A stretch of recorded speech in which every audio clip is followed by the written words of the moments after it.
Hello students, accounting lecture number 3rd by your account teacher. Believe in yourself and anything is possible. अपने आप में विश्वास रखो, सब कुछ मुमकिन है। लास्ट लेक्चर में मैंने आप लोगों को कुछ प्रैक्टिस क्वेश्चंस दिए थे, पहले उनके आंसर्स देख लेते हैं। Question number 1, The art of recording all business transactions in a systematic manner in a set of books is called.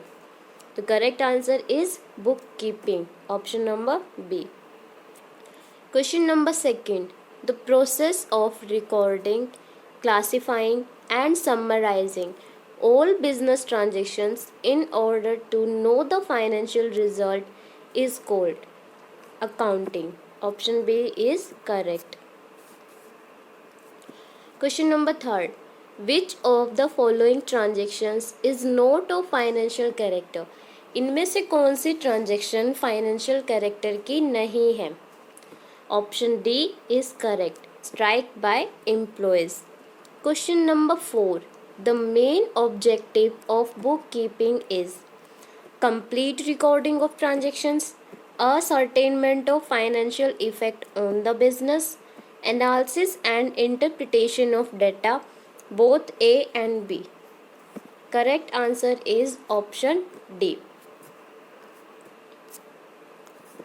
Today's topic is the field of accounting. जो मैनेजमेंट है उसको अपने फंक्शंस को एफिशिएंटली परफॉर्म करने के लिए various types की information की रिक्वायरमेंट होती है, और उन्हीं इंफॉर्मेशन की रिक्वायरमेंट को मीट करने के लिए ब्रांचेस ऑफ अकाउंटिंग है वो एग्जिस्टेंस में आया, जैसे financial accounting, management accounting, cost accounting, HR accounting and social accounting. ये सारी क्या है? टाइप्स ऑफ अकाउंटिंग है, ब्रांचेस ऑफ अकाउंटिंग है. इनका मेन मोटिव क्या होता है? इंफॉर्मेशन प्रोवाइड करना. किसको? जो भी वेरियस इंटरेस्टेड पार्टीज है उनको. First is financial accounting. अब जो फाइनेंशियल अकाउंटिंग होती है उसका मेन मोटिव क्या होता है? फाइनेंशियल स्टेटमेंट्स को प्रिपेयर करना, प्रेजेंट करना. प्रेजेंट करेगी वेरियस पार्टीज को. और कौन सी फाइनेंशियल स्टेटमेंट? तो हमारी दो ही फाइनेंशियल स्टेटमेंट होती है mainly. First is profit and loss account and second is balance sheet. जो प्रॉफिट एंड लॉस अकाउंट है वो क्या शो करता है? Net profit and net loss को. और जो बैलेंस शीट है वो क्या शो करती है? फाइनेंशियल पोजीशन को. जो फाइनेंशियल अकाउंटिंग है वो हिस्टोरिकल होता है नेचर में, यानी कि जो ट्रांजेक्शन आपकी पास्ट में हो चुकी हैं उन्हीं के बेसिस पर हम फाइनेंशियल स्टेटमेंट्स को प्रिपेयर करते हैं. और इसका मेन पर्पस क्या होता है? फाइनेंशियल स्टेटमेंट का ट्रू और जो फेयर पिक्चर है हमारी फाइनेंशियल पोजीशन को, उसको रिप्रेजेंट करना. और जो फाइनेंशियल अकाउंटिंग किस में मदद करती है? आपकी फाइनेंशियल डिसीजंस को लेने में. Second is management accounting. अब मैनेजमेंट अकाउंटिंग मेनली किस पे फोकस करती है? इंफॉर्मेशन को प्रोवाइड करने में. किसको प्रोवाइड करने में? इंटरनल मैनेजमेंट को प्रोवाइड करने में. और जो मैनेजमेंट होती है वो किसके लिए रिस्पॉन्सिबल होती है? प्लानिंग के लिए, कंट्रोलिंग के लिए एंड अपनी बिजनेस एक्टिविटीज़ को एग्जीक्यूट करने के लिए एक यूज़फुल मैनर में. और उसी एक्टिविटीज़ को परफॉर्म करने के लिए मैनेजमेंट को वेरियस टाइप्स की इंफॉर्मेशन की रिक्वायरमेंट होगी. और उन सभी इंफॉर्मेशन की रिक्वायरमेंट को कौन फुलफिल करेगी? मैनेजमेंट अकाउंटिंग फुलफिल करेगी. वो वेरियस रिपोर्ट्स को अलग अलग मैनर में रिप्रेजेंट करेगी और मैनेजमेंट को प्रोवाइड करी जाएंगे. जो मेन डिफरेंस है फाइनेंशियल अकाउंटिंग में और मैनेजमेंट अकाउंटिंग में वो क्या है? जो फाइनेंशियल अकाउंटिंग है वो तो फोकस करती है रिपोर्टिंग करने में. किसको? जो स्टेक होल्डर्स हैं आउटसाइड द ऑर्गेनाइजेशन, यानी कि जो बिजनेस के बाहर हैं. और जो मैनेजमेंट अकाउंटिंग है वो फोकस करती है रिपोर्टिंग करने में इंटरनल मैनेजमेंट को, यानी कि जो अंदर के पर्सन्स हैं उनको. अगर हम सिंपल टर्म्स में कहें, मैनेजमेंट अकाउंटिंग क्या करती है? कंबाइन करती है अकाउंटिंग को, फाइनेंस को एंड मैनेजमेंट को, ताकि जो भी मैनेजरियल ऑपरेशंस हैं उनको सक्सेसफुली तरीके से कैरी किया जा सके. आई होप आपको क्लियर हो गया होगा. थर्ड टाइप से अकाउंटिंग का कॉस्ट अकाउंटिंग. अब कॉस्ट अकाउंटिंग का मेन मोटिव क्या होता है?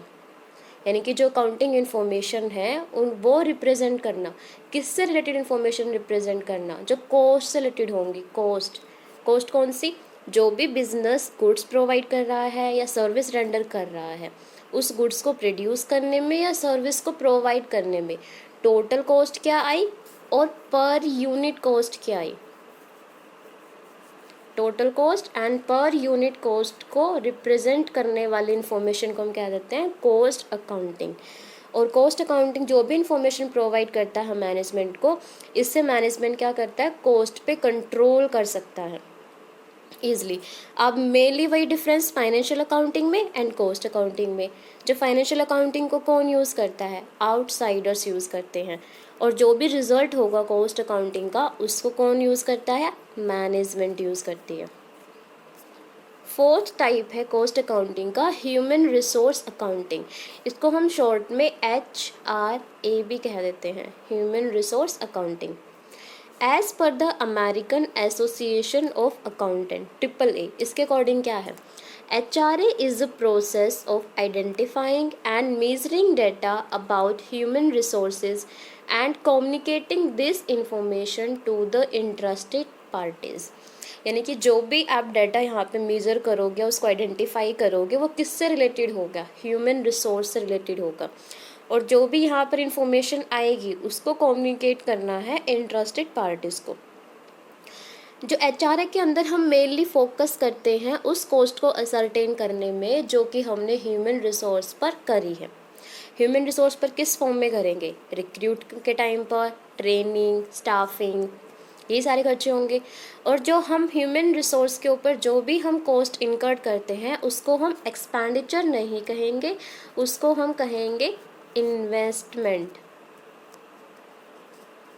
क्योंकि ह्यूमन रिसोर्स पर कॉस्ट लगाने से क्या होगा, हमें रिटर्न्स मिलेगी। और रिटर्न्स किस फॉर्म में, ह्यूमन रिसोर्स के जो आपके एम्प्लॉयज़ हैं उनकी एफिशिएंसी इंप्रूव होगी, स्किल्स डेवलप होंगी, इससे ओवरऑल जो प्रोडक्शन कॉस्ट है वो कम हो जाएगी।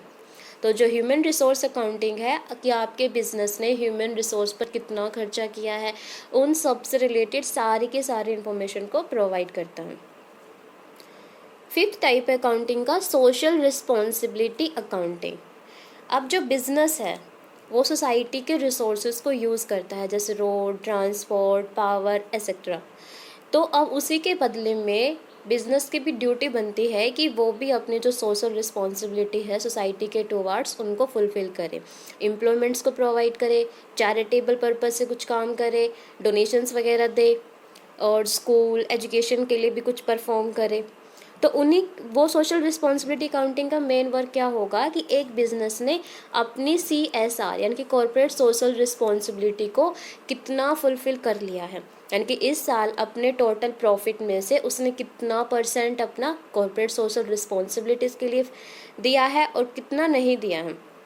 तो उन सभी की जो जानकारी होगी, इन्फॉर्मेशन होगी, वो हमें किससे पता चलेगी, सोशल रिस्पॉन्सिबिलिटी अकाउंटिंग ने जो डाटा प्रोवाइड करा है उससे।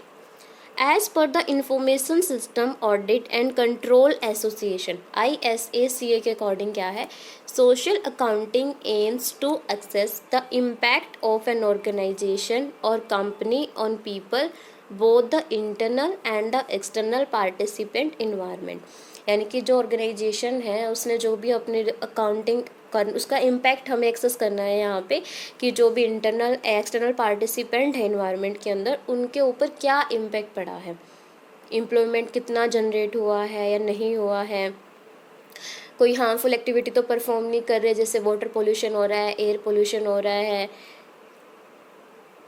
तो ये सारे इम्पैक्ट को कौन एनालाइज करता है, सोशल रिस्पॉन्सिबिलिटी अकाउंटिंग एनालाइज करती है।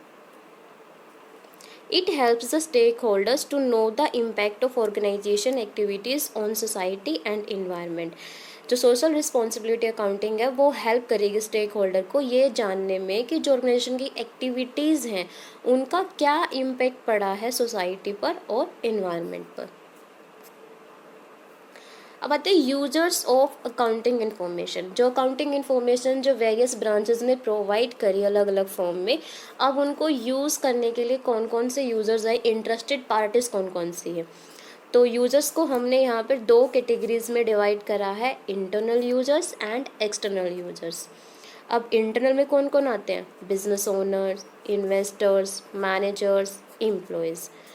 एक्सटर्नल यूजर्स में lenders, suppliers, customer, tax authorities, competitors, government and public.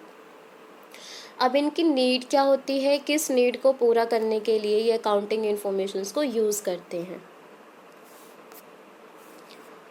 First internal users में है बिजनेस ओनर। अब जो बिजनेस ओनर क्यों यूज़ करता है अकाउंटिंग इन्फॉर्मेशन को, क्या मेन पर्पस होता है? जो बिजनेस ओनर है, बिजनेस का मालिक है, वो ये एक्सेस करना चाहता है कि उसके बिजनेस की परफॉर्मेंस क्या है और उसके मैनेजर की परफॉर्मेंस क्या है, उसको जानने के लिए कि उसका जो बिजनेस है वो ग्रोथ कर रहा है, उसके जो प्रॉफिट्स है वो इंक्रीजिंग ट्रेंड में है, डिक्रीजिंग है या सेम लेवल पे है। तो उन्हीं सब का पता करने के लिए जो बिजनेस ओनर है वो अकाउंटिंग इन्फॉर्मेशन को यूज़ करता है। सेकंड पार्टी है इन्वेस्टर्स। अब इन्वेस्टर्स कौन होते हैं? जो पैसा इन्वेस्ट करते हैं। अब उनको डिसीजन लेना है कि हमें इस पर्टिकुलर कंपनी में इन्वेस्ट करना है या नहीं करना चाहिए। अगर उसने पहले से इन्वेस्ट कर रखा है तो उसको अभी होल्ड करके रखे या फिर उस इन्वेस्टमेंट को विदड्रॉ कर ले। जो भी अकाउंटिंग स्टेटमेंट इन्फॉर्मेशन प्रोवाइड करेगी उन्हीं के बेसिस पर जो इन्वेस्टर है वो डिसीजन लेगा कि आगे फर्दर उसको इन्वेस्टमेंट करना है या नहीं करना। जो कंपनी है, एंटरप्राइज है, वो टाइमली उनका डिविडेंड पे कर पाएगा या नहीं कर पाएगा, और जो उसके ऊपर इंटरेस्ट और इन्वेस्टमेंट है कितनी रिटर्न उसको कंपनी से मिल सकती है। यही सब एनालाइज करने के लिए इन्वेस्टर अकाउंटिंग इन्फॉर्मेशन को यूज़ करता है। थर्ड है मैनेजर्स। अब मैनेजर्स क्यों यूज़ करते हैं अकाउंटिंग इन्फॉर्मेशन को?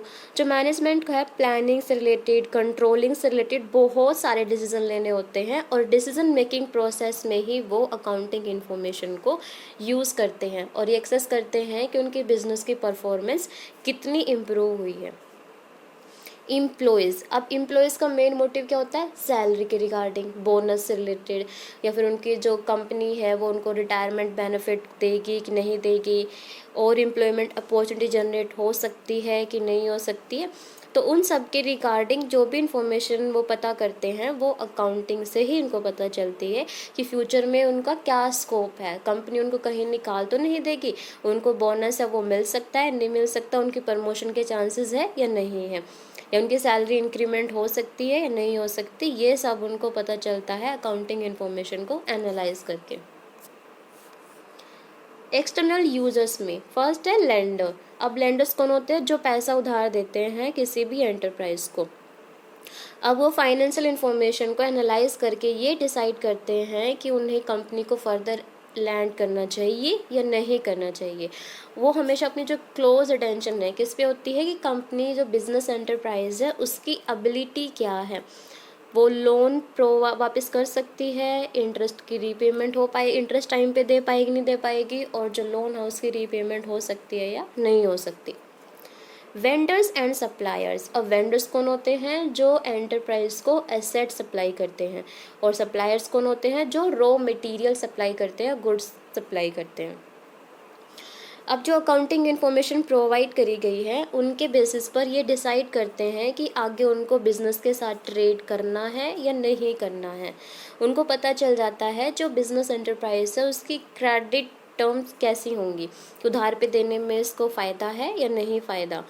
अगर फ़ायदा होगा, उनको लगेगा कि हाँ कंपनी की एबिलिटी है कि वो टाइम पर अपने जो क्रेडिट्स है उनको रीपे कर सकती है, तो वो उनको फर्दर अपना जो माल है, एसेट्स है या फिर जो रॉ मटेरियल है उसको प्रोवाइड करेंगे, अदरवाइज उसको नहीं प्रोवाइड करेंगे। कस्टमर्स।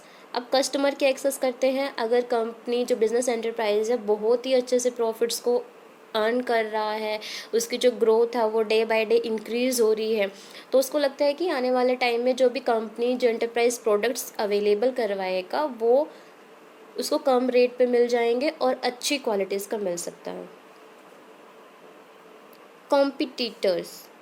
अब कॉम्पिटिटर्स का क्या होता है कि आप उनके अकाउंटिंग इन्फॉर्मेशन को चेक करके ये पता कर सकते हो कि हमारे कॉम्पिटिटर्स कौन कौन है और वो उनका प्रॉफिट हमारे ही जितना है या हमसे ज़्यादा वो कमा रहे हैं, उनकी ग्रोथ हमारे कंपैरिजन में ज़्यादा है या कम है।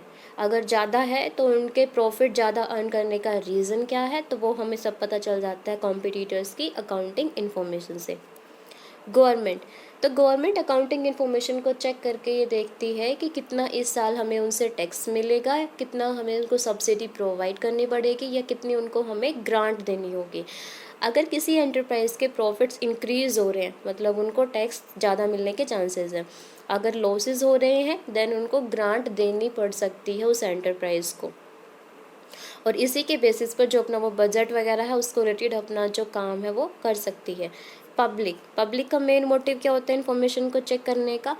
वो देखती है कि जो भी बिजनेस है वो कौन कौन सी एक्टिविटीज़ में इन्वॉल्व है, जो गुड्स प्रोवाइड कर रहा है वो कितने कस्टमर के बेनिफिट के लिए हैं, और कितनी अपनी जो सोशल रिस्पॉन्सिबिलिटीज़ है उनको वो फुलफ़िल कर रहा है। ये मोटिव होता है पब्लिक का अकाउंटिंग इन्फॉर्मेशन को एक्सेस करने का। आई होप कि आपको अच्छे से क्लियर हो गया होगा। अगर कोई भी डाउट्स हो तो आप नीचे कमेंट में बता सकते हैं। Thanks for watching. Bye bye.